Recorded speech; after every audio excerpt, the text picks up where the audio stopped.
नमस्कार, स्वागत है आप सभी का मेरे इस चैनल पे। आज मैं बात करने वाली हूँ दीपदान की, यानी यम के दिए की, जो कि हम धनतेरस वाले दिन करते हैं। इस दीपक का अपना एक अलग ही महत्व है। ये दीपक क्यों जलाते हैं, इसके पीछे की पौराणिक कथा क्या है, ये दीपक कैसे जलाते हैं, ये सभी जानकारी मैं इस वीडियो में आपको देने वाली हूँ। तो सबसे पहले बात करते हैं ये यम का दिया क्या है, इसे जलाते क्यों हैं। तो हमारे पुराणों के अनुसार धनतेरस के दिन ऐसा करने से अकाल मृत्यु का भय खत्म हो जाता है, यानी दीप दान करने से।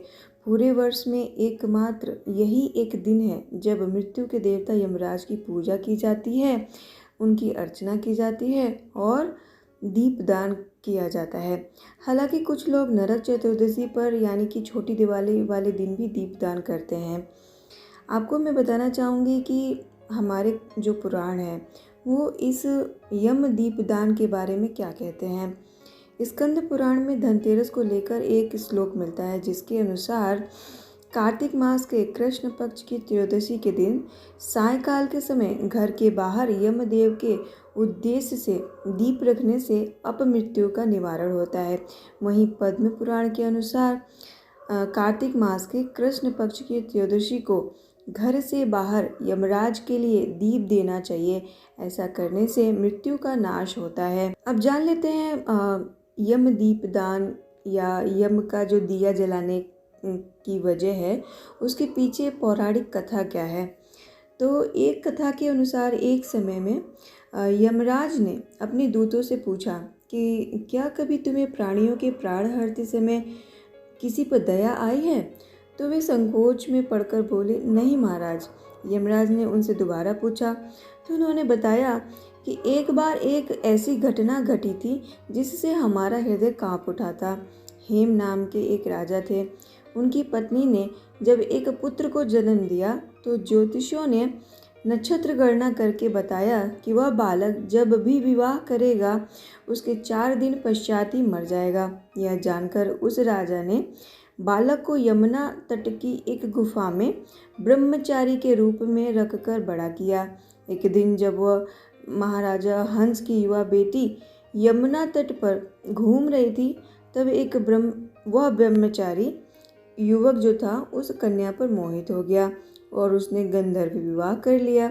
लेकिन ऐसा करने के 4थे दिन जैसे ही पूरा हुआ, राजकुमार की मृत्यु हो गई।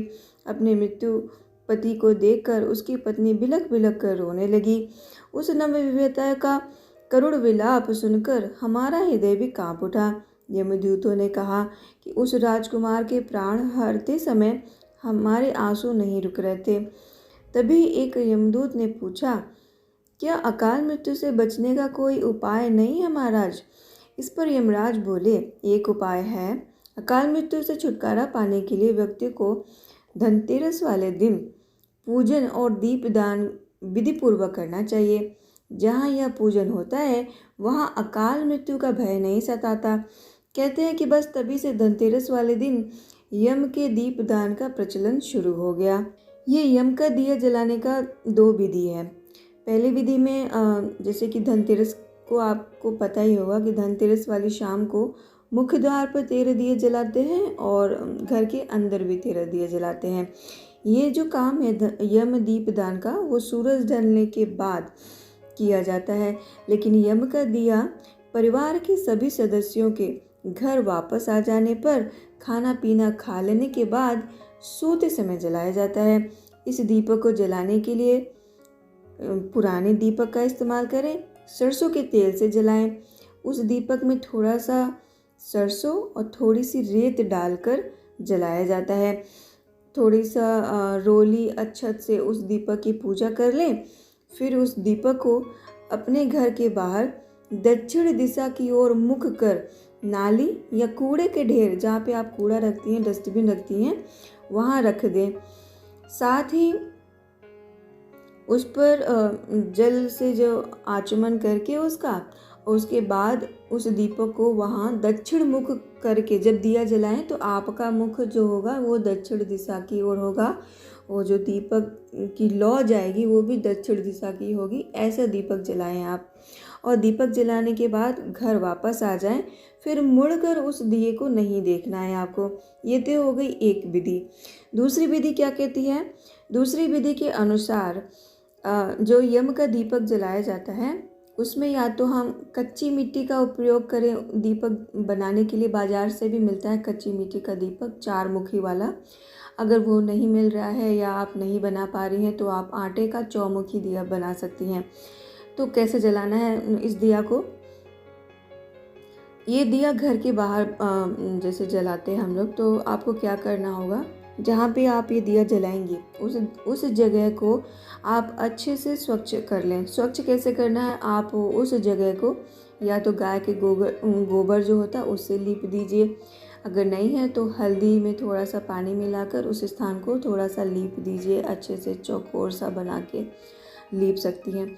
फिर अब आपको क्या करना है, ये जो यम का दिया है ये ऐसे ही नहीं जलाया जाता, तो इसके लिए आपको इसका पूजा भी करना होता है।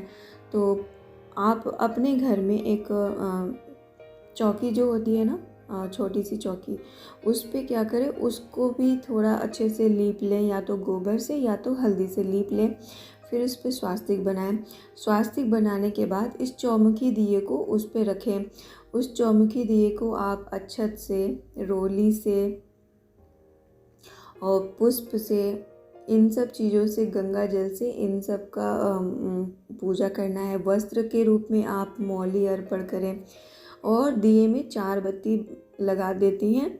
उस दिए में आप थोड़ा सा सरसों के दाने डाल दें, 1 रुपये का सिक्का डाल दें और 1 कौड़ी डाल दें। 4 मुखी दिए में जो हम तेल यूज़ करेंगे, या तो सरसों का तेल यूज़ कर लीजिए, या आप अगर नहीं है तो तिल का तेल भी यूज कर सकती हैं। तो ये जो दिया है हम सब जैसे पूजा पाठ कर लिया, मैंने बताया था जैसे रोली, अक्षत, चावल से इन सब का पूजा कर लिया। उसके बाद दीप प्रज्वलित करेंगे। आपके घर में जितने भी सदस्य हैं उन सभी से पूजा करवाइएगा और सभी सदस्य को दक्षिणा के रूप में 1-1 रुपये का सिक्का रखने के लिए कहिएगा। जैसे कि घर में अगर मेरे 3 सदस्य हैं तो 3 सिक्का वहाँ पे रखा जाएगा, 5 सदस्य तो 5 रखिए, 4 हैं तो 4 रखिए। ऐसा पूजा करने के बाद जब रात हो जाती है, ये जो पूजा होगी वो प्रदोष काल में ही करना होगा, इस बात को ध्यान रखिएगा। तो जैसे ये पूजा हो जाती है, आप सब लोग सोने जाने वाले होते हैं, तब जो घर के बाहर दाईं तरफ जो आपने चौक बनाया था हल्दी से और साफ़ किया था जो स्थान, वहाँ पे ये दीपक रखना है। लेकिन ये दीपक ऐसे ही नहीं रखना है आपको। एक प्लेट ले लीजिए, उसमें चावल की ढेरी रख लीजिए या गेहूं का ढेरी बना के रख लीजिए, उसके ऊपर इस दीपक को रखना होगा। ये जो सिक्का हमने दक्षिणा रूपी किया था, ये भी आप वहाँ रख दीजिए और उस दीपक को वहीं छोड़ के आपको वापस आ जाना है, मुड़कर नहीं देखना है। अब जब सुबह आप उठेंगी तो ये दीपक जल चुका होगा, तो आपको उस दीपक को वहीं छोड़ दें, कचरे में डाल दें। लेकिन जो उसमें आपने कौड़ी डाली थी, उस कौड़ी को आपको संभाल के बड़े जतन के साथ लाल कपड़े में बांधकर या तो आप अपनी तिजोरी में रख लें या उसे मंदिर में रख लें। ये जो कौड़ी है आपको हर साल इसी कौड़ी को यूज़ करना है। बार बार यम दीपक के लिए आपको नई कौड़ी खरीदने की ज़रूरत नहीं है। वो जो पैसा था, वो जो अनाज आपने रखा था, उसको दान दे दें किसी को भी, चाहे किसी गरीब को दे दें या मंदिर में दान दे सकती हैं। तो इस प्रकार दूसरे प्रकार से दीपक जलाने की विधि अब पूरी होती है। मैं वीडियो को यहीं पे अंत करूँगी। मेरे वीडियो को लाइक कर दीजिए अगर आपको ये प्रसंग अच्छा लगा हो। मेरे चैनल को सब्सक्राइब कर दीजिए। दिवाली से जुड़ी और भी बातें जानने के लिए धन्यवाद।